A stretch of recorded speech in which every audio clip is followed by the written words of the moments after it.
Linis tayo ng kwarto, hello! Magsisipag-sipag tayo ngayon, mga mamshi. Maglilinis tayo ng kwarto. Magtatanggal tayo ng mga kaliskis ay mga buhok-buhok sa ating bed. Ayan. Kunwari nagtatanggal lang siya. Sipag-sipagin lang yan, kunwari, pero tamad po talaga yan. Ayan, tignan mo. Tatanggal siya ng mga buhok-buhok. Ayan, puno na. Hindi na siya kumakapit. Ayan. Nakita niya ang tisyong ginamit niya paggabi. Wala niyo saan ginamit yan. Sa sipon. Ayan na.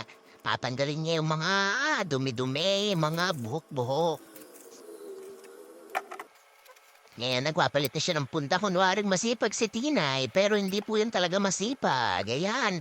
Papalit siya ng punta, naglalagay siya ng bed cover. Ayan, doon naman siya sa bed niyang mga bata. Nagpapalit din siya ng pillowcase at naglagay ng bed cover. Ayan, ang galing-galing. Ang sipag-sipag, kala mo kung totoo. Malinis sa isang araw, isang linggong madumi naman. Ayan na siya. Malapit na siyang matapos si Tinay Inday. Ayan na to, yung mga anak ko kasi meron silang bagong pillowcase na dinosaur na favorite niya. Butterfly naman kay ate, yan, nag-linis sa ayan. Dilagyan pa niya siya ng pang-amoy-amoy. Ano ba yan? Samurai yata yan, samurai. Ayan. Ang bango-bango. Ang bango niya, ma'am. Try nyo. Ayan na siya. O, finish product. Ayan na.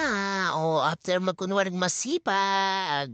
Ang bango-bango na tignan na isang araw lang yan, mabango. After na mabango, mabantot na. Just lang. Sa bahay naman yung pinakamalinis, kwarto lang. Kwarto lang, tres wala na. Diba?